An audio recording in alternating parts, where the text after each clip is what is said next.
Hello മക്കളെ നമ്മൾ ഇന്ന് വന്നിരിക്കുന്നത് നമ്മുടെ കെമിസ്ട്രി എക്സാമിലെ 15-ാം തീയതി നമ്മുടെ കെമിസ്ട്രി എക്സാം വരെയായി. അപ്പോൾ അതിൻ്റെ മുന്നേ നിങ്ങൾ എന്തായാലും കണ്ടിട്ട് പോകേണ്ട അല്ലെങ്കിൽ കണ്ടിരിക്കേണ്ട മിനിമം കണ്ടിരിക്കേണ്ട കുറച്ച് ക്വസ്റ്റ്യൻസ് ഉണ്ട്.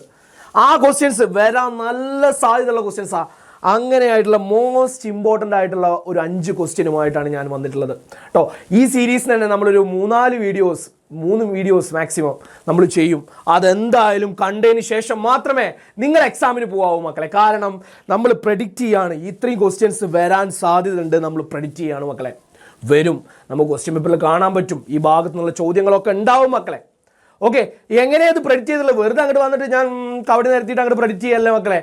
ഓരോ എക്സാമും നോക്കി ഏതൊക്കെ എക്സാമാണ് റിപ്പീറ്റ് അടിച്ച് ചോദിച്ചിട്ടുള്ളതെന്ന് നോക്കിയിട്ടാണ് നമ്മൾ എന്ത് ചെയ്യുന്നത്, പ്രഡിക്ഷൻ നടത്തിയിട്ടുള്ളത്. ഓക്കെ, കാൽക്കുലേറ്റഡ് പ്രഡിക്ഷൻ, അതന്നെ അല്ലേ, കാൽക്കുലേറ്റഡ് പ്രഡിക്ഷൻ.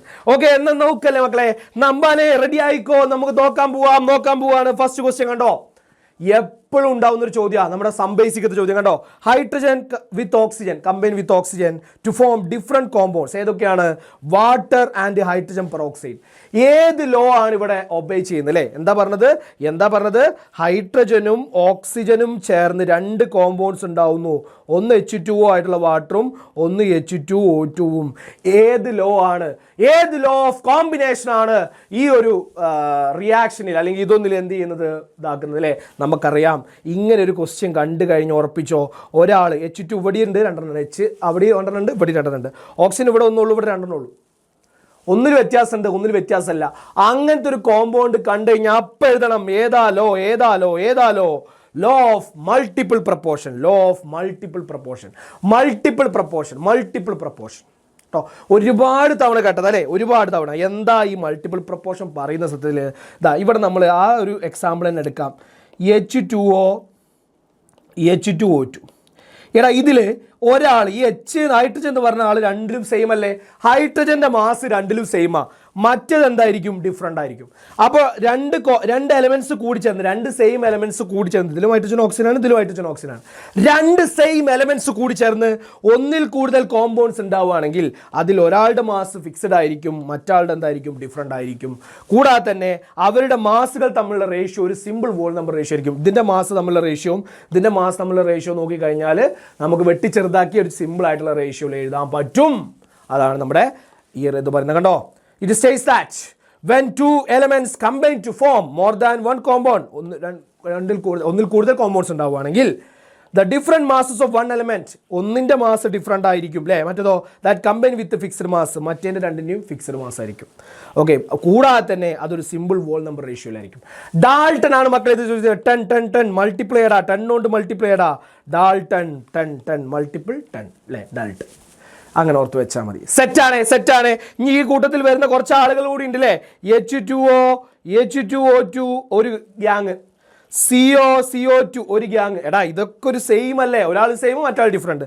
നെക്സ്റ്റ് NO2 അടുത്ത ഗ്യാങ്. ഇനിയിപ്പോൾ പുതിയൊരു ഗ്യാങ് വന്നിട്ടുണ്ട്, മോഡൽ എക്സാമിന് പുതിയൊരു ഗ്യാങ് മക്കളെ രംഗപ്രവേശനം ചെയ്തിട്ടുണ്ടല്ലേ, പുതിയ മുഖം. COയും CU2Oയും അല്ലേ, CUOയും CU2Oയും അല്ലേ, പുതിയ ആളുകൾ എങ്ങനെ വന്നാലും ഒക്കെ തന്നെ കേട്ടോ. ഓക്കെ, അപ്പോൾ സെറ്റ്. ഒന്നാമത്തെ ക്വസ്റ്റ്യൻ കണ്ടോ, ഇതാ ഞാൻ വെറുതെ എടുത്തല്ല, നമ്മളെ പ്രീവിയസ് ഇയർ ക്വസ്റ്റ്യൻ ആണ്, കഴിഞ്ഞ കൊല്ലം ചോദിച്ച ചോദ്യമാണ്. അതെങ്ങനെയാവും ചോദ്യം ഉണ്ടാവുക കേട്ടോ. ഇതിന് പകരം ഏതും വരാം കേട്ടോ, ഏത് വന്നാലും ഇത് തന്നെ ആൻസർ. ഓക്കെ, നെക്സ്റ്റ് മക്കളെ, എന്താണ് ലിമിറ്റിംഗ് റിയേജന്റ് കേട്ടോ. ഇതിലുള്ള ചോദ്യമാണ്, എന്താണ് ലിമിറ്റിംഗ് റിയേജന്റ്. രണ്ടാമത്തെ ചോദ്യത്തിലേക്ക് കിടക്കാം, ലിമിറ്റിംഗ് റിയേജന്റ്. എടാ, ഞാൻ ചോദിക്കട്ടെ, ഒരു റിയാക്ഷൻ വിചാരിക്കുകയാണ്, ഒരു സിയും ഒരു O2ഉം ചേർന്നിട്ട് ഒരു CO2 ഉണ്ടാവുന്നു. ഓക്കെ, ഒരു സിയും ഒരു O2ഉം ചേർന്ന് ഒരു CO2 ഉണ്ടാവും. അങ്ങനെയാണെങ്കിൽ 2 സിയും 2 O2ഉം ചേർന്ന് കഴിഞ്ഞാൽ എന്തുണ്ടാവും? 2 CO2 ഉണ്ടാവും. അങ്ങനെയാണെങ്കിൽ 3 സിയും 3 O2ഉം ചേർന്ന് കഴിഞ്ഞാൽ എത്ര CO2 ഉണ്ടാവും? 3 മോൾ CO2 ഉണ്ടാവും. ഇവിടെ ഏതാണ് നമ്പർ ഓഫ് മോൾസ്? അപ്പോൾ ഞാൻ ചോദിക്കട്ടെ, 5 സിക്ക് എത്ര എണ്ണം വേണം? 5 O2 വേണം, എന്നാൽ 5 CO2 ഉണ്ടാവുള്ളൂ. പക്ഷെ ഇവിടെ 4 O2 ഉള്ളൂ. അപ്പോൾ എത്ര CO2 ഉണ്ടാവും? 5 C, 1 2 3 4 5, 4 O2 അല്ലേ ഉള്ളൂ, 4 O2. അപ്പോൾ 1 O2 2 3 4. ഇവർ കൂടിച്ചേർന്നാൽ നോക്കിയേ, ഇവിടെ കൂടിച്ചേർന്ന് നോക്കിയേ, എത്ര എണ്ണം ഉണ്ടായി? 4 CO2 ഉണ്ടായി. 4 CO2 ഉള്ളൂ. അപ്പോൾ ഈ ചങ്ങായി കണ്ടോ, ഞാൻ ആരെ ഏട്ടാ, ഞാൻ എന്തിനാ ഏട്ടാ അല്ലേ? അവിടെ നിൽക്കുക, മൂപ്പർ എന്താ എക്സസ് വന്നു, മൂപ്പർ എക്സ്ട്രാ വന്നു. അപ്പോൾ എന്താ ഉണ്ടാവുന്ന പ്രൊഡക്റ്റ്? 4 CO2 ഉണ്ടായിട്ടുണ്ട്, പ്ലസ് ഒരു CO വെറുതെ വേസ്റ്റ് ആയിട്ടുണ്ട്. ഈ എക്സസ് വന്ന പ്രൊഡക്റ്റിന് നമ്മൾ എക്സസ് റിയേജന്റ് എന്നാ പറയുക. അത് നമുക്ക് പ്രശ്നമില്ല. പക്ഷേ ഇവിടെ ഒരു O2 കൂടി ഉണ്ടായിരുന്നെങ്കിൽ മക്കളെ, ഇവിടെ മൊത്തം 5 CO2 ഉണ്ടാവില്ലേ? ആരവിടെ 5 പക്ഷെ ഇവിടെ 4 ഉണ്ടായിട്ടുള്ളൂ. കാരണം എന്താ? ഇവിടെ 4 ഉണ്ടാവാൻ കാരണം എന്താ മക്കളെ? ഈ O2 ഒന്ന് കുറവായതുകൊണ്ടാണ് അല്ലേ? O2 ഒന്നും കൂടി ഉണ്ടായിരുന്നെങ്കിൽ ഇവിടെ എന്തുണ്ടായിരുന്നു? O2ന്റെ അഹങ്കാരം, ഇവന്റെ അഹങ്കാരം കാരണമാണ് ഇവിടെ 4 ചുരുങ്ങിയത്. അപ്പോൾ ഈ റിയാക്ഷൻ 5 നിന്ന് 4 ചുരുങ്ങിയത്, 5 കാർബൺ ഡൈ ഓക്സൈഡ് ഉണ്ടാക്കുന്നതിന് പകരം 4 കാർബൺ ഡൈ ഓക്സൈഡ് ആയി ചുരുങ്ങിയ കാരണം, ലിമിറ്റ് ചെയ്യാൻ കാരണം, 5 നിന്ന് 4 ലിമിറ്റ് ചെയ്യാൻ കാരണം ആരൊക്കെ? ഇവിടെ O2. അതുകൊണ്ട് നമ്മൾ O2നെ പറയും ലിമിറ്റിംഗ് റിയേജന്റ്. ഒരു റിയാക്ഷൻ ലിമിറ്റ് ചെയ്യിക്കുന്ന റിയേജന്റിനെയാണ് നമ്മൾ എന്ത് പറയുക? Limiting reaction. അല്ലെങ്കിൽ ഇവിടെ ഇവിടെ എന്ത് ചെയ്യുന്നത്? കംപ്ലീറ്റ്ലി റിയാക്ഷനിൽ പങ്കെടുക്കുന്നില്ല. O2 അല്ല ഇവിടെ കംപ്ലീറ്റ് റിയാക്ഷനിൽ പങ്കെടുക്കുന്നത്. കംപ്ലീറ്റ് റിയാക്ഷനിൽ പങ്കെടുക്കുന്ന ആളുകളെ നമുക്ക് എന്ത് പറയാം? Limiting reaction. മാക്സിമം എടുത്തു, ഇനി ഉണ്ടാവില്ല എടുക്കാൻ. ഓക്കെ, അതാണ് ലിമിറ്റിംഗ് റിയാക്ഷൻ. കണ്ടോ? The reaction that limits the reaction. ഒന്നെങ്കിൽ അങ്ങനെ പറയാം, ലിമിറ്റ് ചെയ്യുന്ന അല്ലെങ്കിൽ എന്ത് പറയാം? The reaction that completely consumed എന്ന റിയാക്ഷൻ. ഒരു റിയാക്ഷൻ നടക്കുമ്പോൾ കംപ്ലീറ്റ്ലി കൺസ്യൂം ചെയ്യുന്നതിന് നമുക്ക് എന്ത് പറയാം? ലിമിറ്റിംഗ് റിയാക്ഷൻ എന്ന് പറയാം. സെറ്റാണ്, സെറ്റിമസ് ആണ്, പക്കയാണ്. ഇതൊക്കെ ചോദ്യം കാണും കേട്ടോ, ചോദ്യം കാണും മക്കളെ, ചോദ്യം ഉണ്ടാവും എന്നൊക്കെ. ഓക്കെ, അടുത്തത് മക്കളെ, ഇദ്ദേഹം ആരാ? നമസ്കാരം മക്കളെ, ഇദ്ദേഹം ആരാന്നറിയോ നിങ്ങൾക്ക്? ഇദ്ദേഹം വലിയൊരാളാ, നമ്മുടെ കെമിസ്ട്രിയിലെ സ്ട്രക്ചർ ഓഫ് ആരത്തിലെ വലിയൊരാൾ. ആരാ? നമ്മുടെ സ്വന്തം റൂദർഫോർഡ്. നമസ്കാരം. റൂദർഫോർഡ് മക്കളെ, റൂദർഫോർഡ് എപ്പോഴും ഇമ്പോർട്ടൻ്റാ. എപ്പോഴും റൂദർഫോർഡിന്റെ ഒരു 4 കാര്യങ്ങളിൽ നിന്നും ചോദ്യമുണ്ടാവും. അതാ ഒന്നാമത്തെ കണ്ടോ, മൂപ്പര് ഒരു എക്സ്പെരിമെന്റ് നടത്തിയിട്ടുണ്ട്. ആ എക്സ്പെരിമെന്റ് പേരാണ് ആൽഫ സ്കാറ്ററിംഗ് എക്സ്പെരിമെന്റ്. മൂപ്പര് കൊണ്ടുവരാൻ നടത്തിയ എക്സ്പെരിമെന്റ് ആണ് മക്കളെ ആൽഫ സ്കാറ്ററിംഗ് എക്സ്പെരിമെന്റ്. അതിന്റെ ഒബ്സർവേഷൻ, അതിന്റെ കൺക്ലൂഷൻ. അതാണ് ഫസ്റ്റ് ക്വസ്റ്റ്യൻ. എന്നാ മക്കളെ പഠിക്കല്ലേ? ഇദ്ദേഹത്തിനെ കുറിച്ച് പഠിക്കല്ലേ? എന്നാ നോക്കി എന്നെ നോക്കിയിരിക്കുന്നു അല്ലേ? യെസ്, നമ്മൾ പഠിക്കാൻ പോവാ. ഓക്കെ. അങ്ങനെയാണെങ്കിൽ എന്താണ് നോക്കി, ഇതാണ് മൂപ്പരുടെ എക്സ്പെരിമെന്റ് അല്ലേ? ഇതിൽ കുറേ ഗോൾഡിന്റെ ആറ്റങ്ങൾ. ഇതിക്ക് മൂപ്പര് കുറേ ആൽഫ റൈസിനകത്ത് കടത്തി വിടുന്നു. എന്ത് ഈ ആൽഫ റൈസ് എന്ന് പറഞ്ഞു കഴിഞ്ഞാൽ പോസിറ്റീവ് ചാർജുള്ള റൈസിനെയാണ് നമ്മൾ എന്ത് പറയുക? ആൽഫ റൈസ് എന്ന് പറയുക. അങ്ങനെ കടത്തി വിട്ടപ്പോൾ കുറേ എണ്ണം, ഒരു 100 കടത്തി വിട്ടില്ല, 95 എന്ത് ചെയ്തു? എവിടെയും തട്ടാതെ അപ്പുറത്തേക്ക് എത്തി. അതന്നെ ഒന്നാമത്തെ കണ്ടോ, alpha particle pass through coil foil without any deviation. ഒരു ഡീവിയേഷനും കൂടാതെ അപ്പുറത്തേക്ക് എത്തി. നെക്സ്റ്റ് കുറച്ചെണ്ണം കണ്ടോ, ഇവിടെ കണ്ടങ്ങൾ ചെറുതായിട്ടൊന്ന് തട്ടിയിട്ട്, ചെറുതായിട്ടൊന്ന് ചെരിഞ്ഞ് പോകാൻ തുടങ്ങി, റിഫ്ലക്റ്റ് ചെയ്യാൻ തുടങ്ങി. അപ്പോൾ അതാണ് അടുത്തത്. സ്മാൾ ഫ്രാക്ഷൻ, അത്രണ്ണം അല്ല കേട്ടോ, കുറച്ചെണ്ണം മാത്രം alpha particle deflected A small angle, ചെറിയ ആംഗിൾ ഡിഫ്ലക്റ്റ് ചെയ്തു. മറ്റേതോ കുറച്ചെണ്ണം, ഇവിടെയൊക്കെ നോക്കി ഒന്ന് മാത്രം അല്ലേ, ഇവിടെയൊക്കെ കണ്ടങ്ങൾ ഒന്ന് പോയി തട്ടി, അതുപോലെ തിരിച്ചു വന്നു, പോയി തട്ടി തിരിച്ചു വന്നു അല്ലേ? അതാണ് എ ഫ്യൂ, അതിലും കുറച്ച് വെരി ഫ്യൂ ആൽഫ പാർട്ടിക്കിൾസ് എന്ത് ചെയ്തു? ഡിഫ്ലക്റ്റഡ് ബാക്ക്, തട്ടി തിരിച്ചു വന്നു. ഓക്കെ. അങ്ങനെ തന്നെ മൂപ്പർ ഒബ്സർവേഷൻ എന്ത് ചെയ്തു? കുറേ എണ്ണം തട്ടാതെ പോയി, കുറച്ചെണ്ണം ചെറുതായിട്ടൊന്നും തട്ടിപ്പോയി, ചെറുതായിട്ട് തട്ടി തിരിച്ചു വന്നു. അതന്നെ, അതിനും ഇംഗ്ലീഷിലാക്കി കൊടുത്താൽ മതി. Alphabetic without any deviation, deflected small angle, deflected back. സെറ്റാണ്. നിങ്ങളെ വേർഡ്സ് എഴുതി കൊടുത്താൽ മതി. ഇതന്നെയാണ് ആൻസർ കേട്ടോ. ആൽഫ ഇനി ചെറിയ ടച്ച് ഇത്തിരി പോലെ ടച്ച് അങ്ങനെയൊന്നും എഴുതരുതേ. ഇംഗ്ലീഷ് നിങ്ങൾ ഉണ്ടാക്കി എഴുതരുത്. എന്താണ്? ഒന്ന് ഡീവിയേഷൻ ഒന്നും കൂടാതെ അപ്പുറത്തേക്ക് പോയി, മറ്റെന്താണ് ചെറിയൊരു സ്മാൾ ഡീവിയേഷൻ, മറ്റെന്താണ് ഡിഫ്ലക്റ്റഡ് ബാക്ക്, പോയി തട്ടി തിരിച്ചു വന്നു. നെക്സ്റ്റ്, ഇനി ഇത് കണ്ടിട്ട് മൂപ്പർ എന്തൊക്കെ ഒബ്സർവേഷനിലാണ് എത്തിയത്? ഈ കൺക്ലൂഷൻ കൊണ്ട് മൂപ്പർ എന്തൊക്കെ ഒബ്സർവേഷനിൽ എത്തിയത്? എവിടെയും തട്ടാ തിരിച്ചു പോയിട്ടുണ്ടെങ്കിൽ ഇവിടെ തടസ്സങ്ങളൊന്നും ഇല്ല എന്നല്ല അർത്ഥം. കൂടുതൽ ഭാഗം തടസ്സമല്ല. അപ്പോൾ ഈ ആറ്റങ്ങളൊന്നും എവിടെയും തടസ്സമല്ല. ഭൂരിഭാഗം സ്ഥലത്തും എന്ത് കിടക്കുകയാണ്? എംറ്റി ആയിട്ട്, വെളിപ്പറമ്പ് പോലെ കിടക്കുകയാണ്, വാക്വമായിട്ട് കിടക്കുകയാണ് അല്ലേ? അതാണ് പറഞ്ഞത്, the most space atom is എംറ്റി. First point. Next, എവിടെയോ തട്ടി, ചെറുതൊക്കെ എവിടെയോ തട്ടി തിരിച്ചുപോയി. ഈ തട്ടി പോകുന്നതിന്റെ ചാർജ് പോസിറ്റീവ് അല്ലേ മക്കളെ? അപ്പോൾ ഈ തട്ടി പോകണമെന്നുണ്ടെങ്കിൽ ഇതിന്റെ ചാർജും എന്തായിരിക്കണം? പോസിറ്റീവ് ആയിരിക്കണം, എന്നാലേ ഡിഫ്ലക്റ്റ് ചെയ്യുള്ളൂ, അല്ലെങ്കിൽ അട്രാക്ട് ചെയ്യുക ചെയ്യുക അല്ലേ? ഓപ്പോസിറ്റ് ചാർജ് ആണെങ്കിൽ അട്രാക്ട് ചെയ്യും. അപ്പോൾ ഇവിടെ എവിടെയോ, ഈ ആറ്റത്തിന്റെ നടുക്ക് എവിടെയോ, ഏകദേശം ഒരു നടുക്കെത്തിയിട്ടല്ലേ ഡിഫ്ലക്റ്റ് ചെയ്യുന്നത്. അപ്പോൾ ആ നടുക്ക് എവിടെയോ പോസിറ്റീവ് ചാർജുള്ള സെന്റർ ഉണ്ട് എന്ന് മൂപ്പർ പറഞ്ഞു. അതാണ് അടുത്തത് കണ്ടോ. Atom consist positively charge centre called Rolex. അവൻ പേര് ന്യൂക്ലിയസ്. അതിനൊരു പേരും കൂടി മൂപ്പരിട്ടു, ന്യൂക്ലിയസ് എന്ന പേരിട്ടു. ഓക്കെ, അതാണ് പോസിറ്റീവ് ചാർജ് സെന്റർ. ഇനി അടുത്ത്, ഒരു 100 വിട്ടപ്പോൾ അതിലൊരു 5 മാത്രമല്ലേ ഈ ന്യൂക്ലിയസ് തട്ടിയുള്ളൂ. ബാക്കി ഒന്നും തട്ടിയില്ലെങ്കിൽ നമുക്ക് പറയാം ആ ന്യൂക്ലിയസിന്റെ സൈസ് എന്താണ്? വളരെ ചെറുതാണ്. ഇത്രേ ഉള്ളൂ മക്കളെ. ഇത് എഴുതി വെച്ചാൽ മതി. മാർക്കാ. ഒന്ന് ആറ്റത്തിന്റെ എം ടി ആണ്, ഭൂരിഭാഗ സ്ഥലം എം ടി ആണ്. രണ്ടാമത്തെ പോസിറ്റീവ് ചാർജ് സെന്റർ ഉണ്ട്, അവന്റെ പേരാണ് ന്യൂക്ലിയസ്. മൂന്നാമത്തെ എന്താണ്, ഈ ന്യൂക്ലിയസിന്റെ ചാർജ് സൈസ് വളരെ ചെറുതാണ്. എന്തിന്റെ സൈസുമായിട്ട് കമ്പയർ ചെയ്യുമ്പോൾ? ആറ്റത്തിന്റെ സൈസായിട്ട് കമ്പയർ ചെയ്യുമ്പോൾ. സെറ്റിമസാ. നെക്സ്റ്റ് അടുത്ത 2 ക്വസ്റ്റ്യൻ റൂദർഫോർഡിന്റെ അടുത്ത ക്വസ്റ്റ്യൻ കേട്ടോ. ഇത് 2 ക്വസ്റ്റ്യൻ, ഇപ്പോഴത്തെ 2 ക്വസ്റ്റ്യൻ കഴിഞ്ഞു കേട്ടോ. ഇതൊക്കെ കണ്ടോ, ഇവിടുന്ന് കണ്ടോ, ഇത് ഞാൻ കോപ്പി പേസ്റ്റ് അടിച്ചു കൊടുന്ന കേട്ടോ. ക്വസ്റ്റ്യൻ പേപ്പറത്തെ ക്വസ്റ്റ്യൻ ആണിത് കേട്ടോ. ഓക്കെ, നെക്സ്റ്റ് ഇവിടെ നോക്കിയേ, അടുത്ത ക്വസ്റ്റ്യനിലേക്ക് പോവാം. പോസ്റ്റുലേറ്റ്സ് എന്ന് ചോദിക്കാം, ക്യാരക്ടറിസ്റ്റിക്സ് എന്ന് ചോദിക്കാം, എന്തും ചോദിക്കാം. റൂദർഫോർഡിന്റെ മോഡൽ ചോദിക്കാം, പ്ലാനറ്ററി മോഡൽ, അതായത് ഒരു പ്ലാനറ്റിലെ നമ്മളെ സൂര്യൻ ഭൂമി എന്നൊക്കെ പോലുള്ള മോഡൽ തന്നെയാണ് മൂപ്പരത് കേട്ടോ. Next nuclear model of atom, ഏതും ചോദിക്കാം കേട്ടോ. എന്തിൻ്റെ പോസ്റ്റുലേറ്റ് ചോദിച്ചാലും ക്യാരക്ടറിസ്റ്റിക്സ് ചോദിച്ചാലും ഒക്കെ തന്നെ എഴുതേണ്ടത്, മെറിറ്റ്സ് ചോദിച്ചാലും ഒക്കെ തന്നെ എഴുതേണ്ടത്. നെക്സ്റ്റ് ഡ്രോബാക്ക് ഉണ്ടാവില്ലേ, മൂപ്പർക്ക് പ്രശ്നങ്ങളുണ്ടാവും, മൂപ്പര് മോഡൽ മാറിയില്ലേ, പ്രശ്നങ്ങളും നമ്മൾ എന്ത് ചെയ്യണം, എഴുതണം. നെക്സ്റ്റ് എന്താ മക്കളെ പോസ്റ്റുലേറ്റ്സ് മൂപ്പരുടെ കണ്ടോ, നേരത്തെ പറഞ്ഞ സാധനം തന്നെ മൂപ്പര മോഡൽ ഇതായിരിക്കും. ന്യൂക്ലിയസ് ഇങ്ങനെ, ഇലക്ട്രോൺ ഇങ്ങനെ. ഓക്കെ, ഇനി നമുക്ക് ഇത് വെച്ച് പറഞ്ഞു നോക്കുന്നാൽ first model. Okay, atom consist of positive charge centre, നേരത്തെ പറഞ്ഞു, കാൾഡ് ന്യൂക്ലിയസ്. അതിന്റെ പേരെന്താ, nucleus. Entire mass concentrated nucleus. ഈ ആറ്റം മൊത്തം ഒരു 100 ഗ്രാം ആണെങ്കിൽ അതിൽ 95 ഗ്രാം എവിടെയായിരിക്കും, ന്യൂക്ലിയസിൻ്റെ ഉള്ളിലായിരിക്കും. അത്രേ ഉള്ളൂ. ഷോർട്ട് പുട്ടിൻ്റെ ആ സാധനം കണ്ടില്ലെങ്കിൽ അതുപോലെ ആയിരിക്കും ന്യൂക്ലിയസ്. മറ്റേതൊക്കെ പഞ്ഞി പോലെ ഉണ്ടാവുള്ളൂ എന്നാണ് പറഞ്ഞത്. അത്രയും വെയിറ്റ് ആയിരിക്കും, അത് ന്യൂക്ലിയസിനായിരിക്കും കൂടുതൽ weight. Next electron revolving around the ന്യൂക്ലിയസിനെ സർക്കുലർ പാത്ത്, ഒരു ഫിക്സ്ഡ് പാത്തിലൂടെ ഇങ്ങനെ ന്യൂക്ലിയസിനെ ചുറ്റിക്കൊണ്ടിരിക്കുകയാണ്. ആര് നമ്മുടെ സ്വന്തം ഇലക്ട്രോണ്.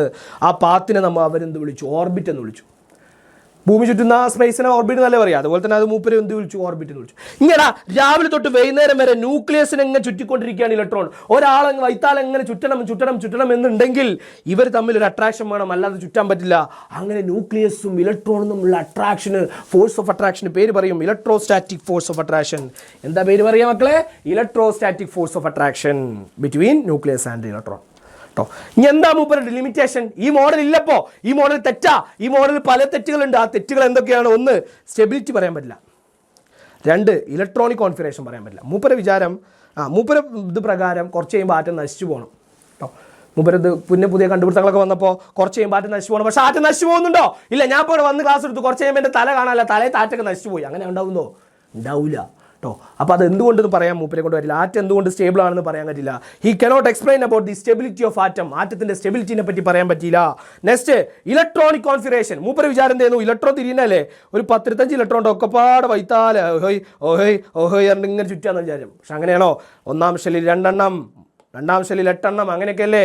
അതൊന്നും പറയാൻ മൂപ്പരെ കൊണ്ട് കഴിഞ്ഞില്ല. ഇലക്ട്രോണിക് കോൺഫിഗറേഷൻ മൂപ്പര് പറഞ്ഞില്ല. സെറ്റാണ്. അപ്പൊ റൂദർഫോർഡ് കഴിഞ്ഞു മക്കളെ. റൂദർഫോർഡിന്റെ 2 ക്വസ്റ്റ്യൻസ്. 1 ആൽഫ സ്കാറ്ററിംഗിന്റെ ഒബ്സർവേഷൻ കൺക്ലൂഷൻസ്. രണ്ടാമത്തെ എന്താ മക്കളെ പോസ്റ്റുലേറ്റ്സ്. മക്കളെ ഇനി വിട്ട് കളയരുത്. ഇനി കൊടുക്കാൻ നമ്മളെ കയ്യിൽ സമയമില്ല മക്കളെ. ഇരുന്ന് നോക്കടാ, ജീവിതം മറിയും. നിങ്ങൾ കാരണം നിങ്ങളുടെ കുടുംബത്തിൻ്റെ എന്ത് മാറും? തലവര മാറാൻ പോവാ. നിങ്ങളൊന്ന് ഇരുന്ന് പഠിച്ച് നല്ലൊരു നിലയിൽ എത്തിക്കഴിഞ്ഞാൽ സയൻസിൻ്റെ കയ്യിലുണ്ട് നിങ്ങൾക്ക് വേണ്ട മരുന്ന്. സയൻസ് വിചാരിച്ചു കഴിഞ്ഞാൽ നിങ്ങളുടെ ജീവിതം എന്ത് ചെയ്യാൻ പറ്റും? ഹൈടെക് ആക്കാൻ പറ്റും, ഹൈ ലെവലാക്കാൻ പറ്റും മക്കളെ. ശ്രമിക്കടാ, ഒന്നിരുന്ന് ശ്രമിക്കടാ. ഇനിയുള്ള വെറും കുറച്ച് ദിവസങ്ങൾ നിങ്ങൾ ഇരുന്ന് ശ്രമിച്ചാൽ കഴിഞ്ഞതൊക്കെ കഴിഞ്ഞു. ചിലപ്പോൾ ചിലത് സാറേ മറ്റേ എക്സാം ബുദ്ധിമുട്ടായി, ആയിക്കോട്ടെ, ഇനി വരുന്നത് സിമ്പിൾ ആയിക്കൂടെ? നേരിടണം. തോൽവികളുണ്ടാവും, തോൽവികൾ വേണം, എന്നാലും രസമുള്ളൂ. എപ്പോഴും ജയിച്ചു കഴിഞ്ഞാൽ എന്താ രസമുള്ളത്? പക്ഷേ എപ്പോഴും ജയിക്കാനല്ലേ, നമ്മൾ വീഴുമ്പോഴല്ല അല്ലേ. മറ്റേ വിക്രമാദിത്യ ഡയലോഗ്, നമ്മൾ വീണാലല്ല നമ്മൾ പരാജയപ്പെടാം, വീണോടത്തുനിന്ന് എന്ത് ചെയ്യുമ്പോഴാണ്? നീക്കാതിരിക്കുമ്പോഴാണ്. ഓരോ തവണ 1 വട്ടം വീഴും, 3 വട്ടം വീഴും, 4 വട്ടം വീഴും, എല്ലാ തവണയും നമ്മൾ പരാജയപ്പെടാം. പക്ഷേ ഓരോ തവണ നീക്കുമ്പോഴും മുന്നേ നീച്ചതിനേക്കാളും പവറിൽ നീക്കണം. അപ്പോളെ പിന്നെ എന്ത് ചെയ്യാൻ പാടുള്ളൂ? വീഴാതിരിക്കുള്ളൂ. Okay, set.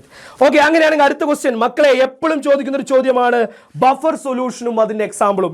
ഇത് ഞാൻ കോപ്പി പേസ്റ്റ് അടിച്ചു കൊടുത്തതാ. ബഫർ സൊല്യൂഷനും അതിന്റെ എക്സാമ്പിൾസും.